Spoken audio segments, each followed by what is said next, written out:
Those three things happened in the same news cycle, and the sequence is the story. Tonight we are going through all of it. The Time magazine recognition and the reaction it generated. What happened on Instagram within hours of Harry getting one of his few positive headlines in months. The Scott Snow story that keeps getting attached to every conversation about Invictus, and what it reveals about who bears the costs when things go wrong. And Harry's reported exclusion from Peter Phillips's wedding, while virtually every other senior member of the royal family attended. By the end, you will have the complete picture of a week that managed to contain a recognition, a controversy, an injury lawsuit, and a family snub all at the same time. You may have seen headlines like this, which basically say that the former royal known as Prince Harry, the Duke of Sussex, desperately wants his family back. And you may think, oh, right, this is a sensational headline, etc.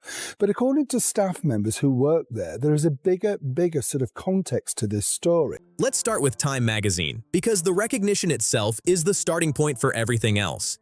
Time included Harry on its list of the 100 most influential people in sport.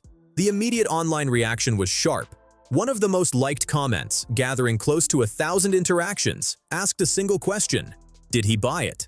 That comment became a talking point, not because it is necessarily accurate or fair, but because it captured the mood of a significant section of the public who have been watching Harry's relationship with prestigious recognitions across recent years, and who have concluded that the pattern of honors he receives requires examining rather than simply accepting. Harry is not a professional athlete. He does not coach a team. He does not train, compete, hold a formal management role in a sporting federation, or work in the broadcast or media industry that covers sport. He does not hold any role in the competitive sporting landscape that typically generates what would be understood as sporting influence in the context of a list that usually includes those categories of person. We know the whole thing's collapsed. We know they've got no staff left. We know the charities have been shut down. His connection to sport runs through Invictus, which he founded in 2014 and which has grown into a significant international event featuring adaptive sports competition for wounded veterans, and through his public advocacy for veteran-centered initiatives. Supporters argue that founding and sustaining a competition of that scale, with the global profile that Invictus has built over a decade, is a legitimate basis for sporting influence, regardless of personal athletic achievement. That argument has genuine force and should be acknowledged before proceeding. Critics argue that the recognition carries a specific framing, influence in sport, in a list that typically includes athletes, coaches, administrators, and broadcasters whose work shapes the competitive sporting landscape, and that the nature of Harry's involvement is philanthropic and organizational rather than directly sporting. Harry has now decided he wants his family back and has regrets. Sorry, I call bullshit. More likely he's getting desperate, as his emotional blackmail using his children hasn't worked and daddy still isn't picking up the call. They point to the Pat Tillman Award controversy, where the name of a man who left a professional NFL career and died serving in military combat was attached to a recognition for someone whose relationship to active military service ended in very different circumstances. Each time Harry receives an honor that generates a comparable debate, the previous ones are recalled and the pattern across them becomes part of the same conversation, which is not the outcome that any individual recognition is designed to produce. The Time interview accompanying the listing did not provide material that changed the debate. It covered familiar themes: the impact of sport on veterans' lives, the power of Invictus as a concept. There was nothing new or surprising in the content. The one detail that stood out to observers closely following the Sussex story was what was absent from the piece: Meghan. Her name appeared exactly nowhere in the interview. In a major American magazine feature about her husband, published in one of the most widely read publications in the United States, she was not mentioned once. Not in the context of shared work. Not in passing. Not anywhere. Imagine not even having your brother's phone number to even call him with your tail between your legs to say, "I'm sorry." If Palace Insider is giving you the full picture that other channels skip, hit the like button. It costs nothing, and it keeps this channel going. Within hours of the Time feature circulating, Meghan posted to Instagram. The post was titled "Springing into Summer," and it immediately generated its own separate wave of attention, which is the point where the sequence of the week becomes interesting as a story about timing and communication. The post included several photographs that became the subjects of separate and simultaneous debates. One showed Meghan lying face down in casual clothing with her face not visible. which commenters found unusual as a choice of image to share publicly. Another included her daughter, which attracted immediate attention in the context of the ongoing conversation about how the Sussex children appear in public content. A conversation that was still active from the birthday photograph posted 18 days after the Geneva WHO speech. The photograph that generated the most sustained and widespread discussion was a black and white romantic image of Harry and Meghan together. Online commenters quickly began reporting that the image dated from approximately 2017 rather than being recent, that Meghan was sharing a photograph from 8 or 9 years ago and presenting it in a post that arrived within hours of Harry receiving his first significant positive recognition in months, a recognition that did not mention her. Critics interpreted the timing as deliberate communication. He only knows how to be a prince, a soldier, and a polo player, none of which are very useful when you live in California. The reading. Harry gets positive solo coverage. Meghan is absent from it. Meghan posts a romantic Harry and Meghan image alongside family content on the same day. Whether or not that reading is accurate, it is the reading that circulated most widely, and it generated significantly more engagement than the time recognition itself. Supporters argued that people routinely share meaningful personal photographs regardless of when they were taken, and that reading a coordinated PR response into an Instagram post assumes a level of calculation that may simply not be there. It is a fair counter-argument. What it cannot fully explain is why, from an apparent archive of tens of thousands of photographs, the specific image selected happened to be a romantic couple image from approximately 8 years ago, posted on the day that Harry appeared in Time magazine without Meghan's name appearing in the piece. The kitchen video that appeared in the same period added its own layer. Meghan cutting onions, with the technique becoming the focal point of social media analysis. One comment that circulated widely: "I've never in my life felt sorry for an onion." Whether the criticism is fair or disproportionate is a separate question. What it reflects is a pattern where Meghan's domestic cooking content is being received by a significant and vocal audience not as lifestyle inspiration but as performance, and where the gap between the aspirational register of the presentation and the apparent execution has become a consistent part of the critique, repeated across multiple videos and multiple product launches. I personally believe that Harry is having part of his lifestyle funded by the Invictus Games, and people are beginning to be more aware of the fact that foundations aren't necessarily helping the people that they should do. And you yourself have reported on the Invictus Games as well about the fact that people are walking away from it. Subscribe to Palace Insider so you never miss what we cover next, and drop your take in the comments. Do you think the Instagram timing was deliberate or coincidental?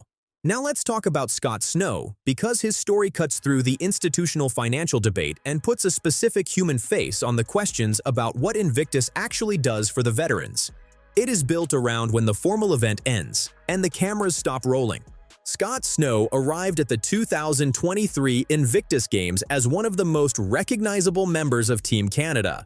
A decorated Navy diver with a documented service record, he was proud to represent his country and ready to compete. During his first wheelchair rugby match, his chair flipped backward and he crashed hard onto the court.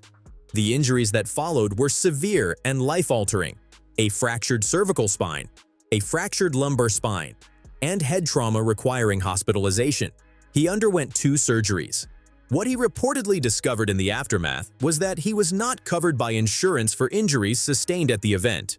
According to the claims in his legal case, active service members on the team had coverage in place through their military status, while veterans, people who had completed their service like Scott, were in a different category and were not protected in the same way. He claims this distinction was never clearly communicated to him before he competed, that he arrived at an event designed for wounded veterans with the reasonable expectation that the organization had arranged for participants to be protected, and that this expectation was not met. We know the whole thing was collapsed. We know they've got no staff left. We know the charities have been shut down. We know that the production company is basically just a, what I believe in your town they call a label, which just kind of, slaps their label onto other people. Scott Snow is reportedly seeking $2.4 million in damages. The consequences he now lives with are specific and documented in his legal claim. He can no longer walk up the stairs in his own home. He is reportedly spending approximately $5,000 every month from his own pocket to remain in a facility equipped to support his needs. Let the specific and concrete cruelty of that sit for a moment, because it is easy to get lost in the institutional financial debate and lose sight of what that debate is actually about. He arrived at an event whose entire public and stated purpose is to honor wounded service members, to demonstrate what they can still achieve in competitive sport, and to communicate through that competition that the people who built the organization behind the games stand meaningfully behind veterans when it counts. He competed in exactly that spirit. He sustained injuries in competition that compounded the conditions he was already managing from his prior service. And when he needed the support that the event's language, its speeches, its promotional videos, its mission statements, promises to veterans, he was reportedly told that coverage for people in his category had not been arranged and that the costs were his to absorb. His case is one lawsuit, not a settled finding. The legal process will determine what the courts conclude, but the specific details of it are now part of the Invictus public record, and they sit directly alongside the financial questions about where the $63.2 million from Vancouver actually went. Rachel Maxwell's research put the per-competitor cost at approximately $118,000 for 543 participants. The U.S. Warrior Games, same mission, wounded service members competing in adaptive sports, runs on roughly $2 million annually. A comparable event in Germany ran for approximately $200,000 with roughly half the number of participants. Maxwell asked a specific question that has been asked repeatedly since: whether many of those veterans might have preferred that kind of money be directed toward prosthetics, home accessibility upgrades, or vehicles equipped for wheelchair use. The kind of concrete expenditure that changes daily life in documented and measurable ways. Maxwell also identified that approximately $30 million in Canadian taxpayer money moved through the Vancouver Whistler Games Corporation, which then paid a licensing fee to the British Invictus Games Foundation. When she attempted to determine the exact size of that licensing fee from the public budget documents, the figure had been redacted. She also reportedly observed that government officials appeared to be monitoring who was downloading those documents, a detail that, true or not, became part of the story once it was published. A redacted licensing fee and a document funded by public money. Veterans allegedly not covered by insurance at a competition built around their participation. A Navy diver with 2 fractured vertebrae spending $5,000 a month from his own resources because the protection he assumed was in place was not there. These are the specific details that the Invictus financial debate keeps generating. And they are why the petition to remove Harry from the games is attracting signatures from people who describe themselves as supporters of the veteran mission rather than opponents of it. Now let's talk about the wedding, because it completes the picture of a week that was already generating significant commentary before it was added.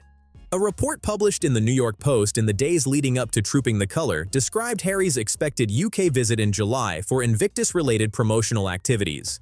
The report covered several elements: his hopes of bringing Meghan and the children to the UK, the ongoing dispute about armed security for his family during the visit, and the fact that no meeting with King Charles had been confirmed or publicly scheduled. The detail buried within the report that drew the sharpest reaction from royal watchers was the claim that Harry was not invited to Peter Phillips's wedding. Peter Phillips is Princess Anne's son, Harry's first cousin, the son of his aunt Princess Anne, and therefore a natural and close member of the family circle.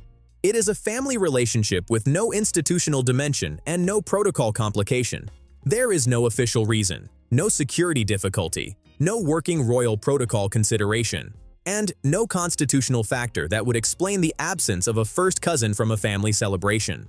Weddings within the extended royal family are personal occasions, not official engagements whose guest lists are managed by palace communications teams for reputational purposes. Who receives an invitation to a family wedding reflects relationships, not roles. The wedding was attended by William and Catherine, King Charles and Queen Camilla, Princess Beatrice and Princess Eugenie.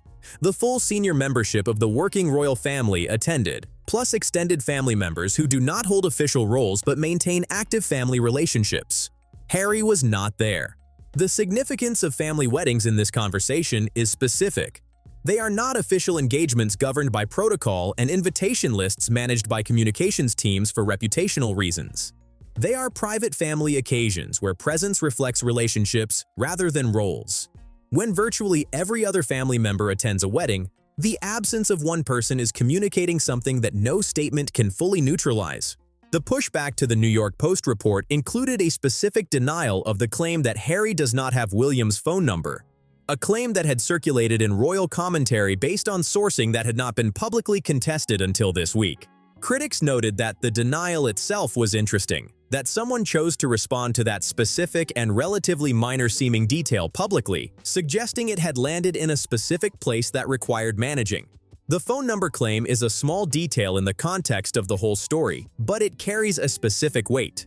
It describes not just estrangement, but an estrangement so complete that the basic and most private mechanism of sibling communication, a number you can call, has been removed. Denying that it is true is understandable.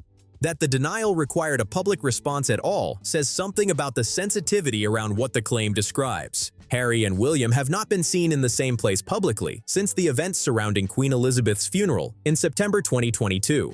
That is approaching 3 years without a shared public appearance from two brothers who once appeared together at some of the most significant and most watched moments of modern royal life.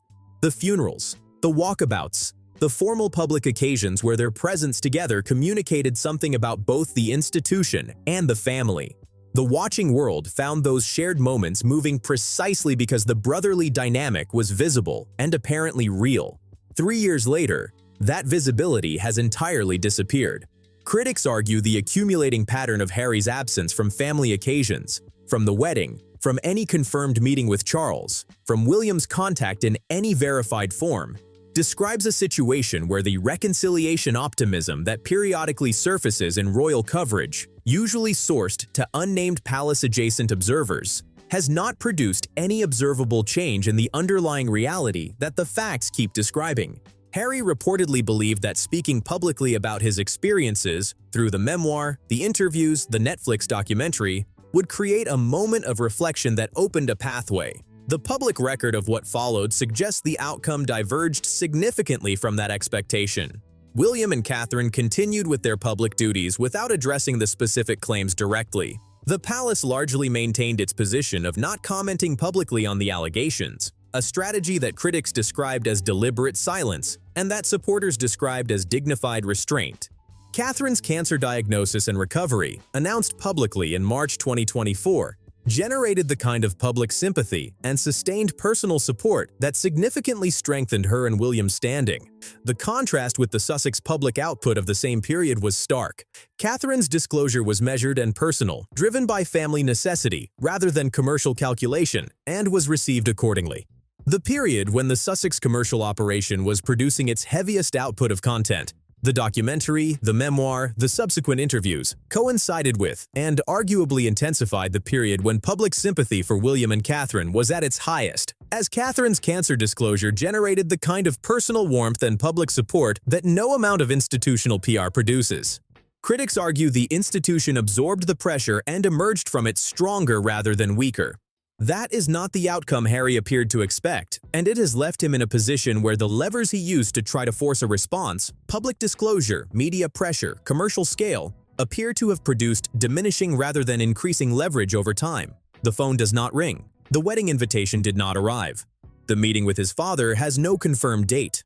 The week that produced the time recognition, the Instagram post, the Peter Phillips wedding detail, and the Scott Snow lawsuit existed entirely in that context. Not a week of dramatic ruptures, but a week of accumulated signals, each one adding to a picture that the back-channel optimism articles keep trying to reframe as potential progress.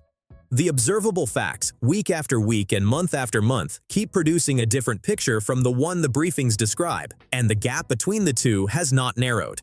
Here is the full week in sequence, because laying it out in order is the most useful thing to do with it.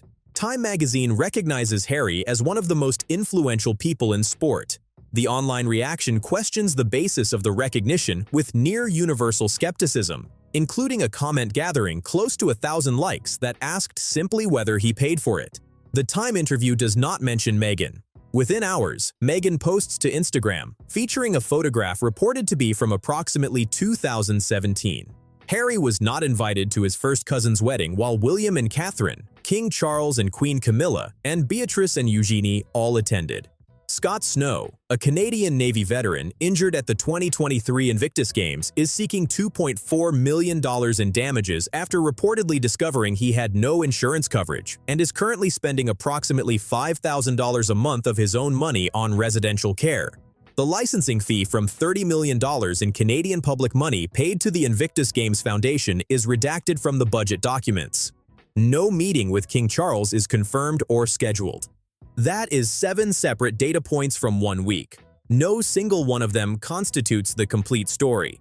But they each describe one dimension of the same underlying situation: the gap between the narrative being actively managed and the reality that the observable facts keep producing. The narrative says reconciliation is possible, that back channels are active, that Harry hopes for a meeting, that the time recognition shows his public standing, that Meghan's Instagram shows a happy family life. The observable facts say no wedding invitation, no scheduled meeting, a veteran suing the organization Harry founded, public money with a redacted accountability gap, and an Instagram post timed to the hour of Harry's positive solo coverage that selected an 8-year-old photograph to present. Both of those things, the narrative and the observable facts, exist simultaneously. They describe different versions of the same week. The question is which version you trust more, and on what basis. Critics who have been following this story carefully for years argue that the observable facts consistently provide more accurate and more reliable information than the managed narrative, and that when the two conflict, the observable facts have consistently proved more accurate. That is their position. It is worth considering honestly rather than dismissing, because the gap between the managed narrative and the observable outcomes has now been accumulating long enough that the track record is available for evaluation. And the track record is not flattering to the narrative. Harry arrived in California in 2020 expecting, by most accounts derived from his own public statements and from the accounts of people who knew him at that time, to build a commercial and philanthropic operation that would be independent of the institution he had left. That would succeed on its own terms, in its own market, generating its own revenue and standing. But that would also, eventually, and on his own timeline, lead to some form of reconciliation with the family and institution he had departed. More than 4 years on, the major commercial partnerships have contracted or ended. The charitable organizations connected to him are under significant scrutiny from multiple directions. The family relationships are at their lowest observable point, and the week that produced the time recognition also produced a wedding exclusion, an Instagram post timed to his solo coverage, and a veteran's lawsuit attached to his flagship project. Where do you think this is heading? Is there a realistic reconciliation path here given what the observable facts are showing, or has the distance become something more structural and permanent? And which part of this week's story do you think matters most? The time recognition, the Instagram timing, Scott Snow, or the Peter Phillips wedding? Drop your take in the comments below. Subscribe to Palace Insider so you never miss what we cover next. And the like button is how this channel keeps doing this kind of analysis rather than the summary version. We will be back when the next story breaks, and with Birmingham approaching and the legal process around Scott Snow ongoing, this one is not finished yet.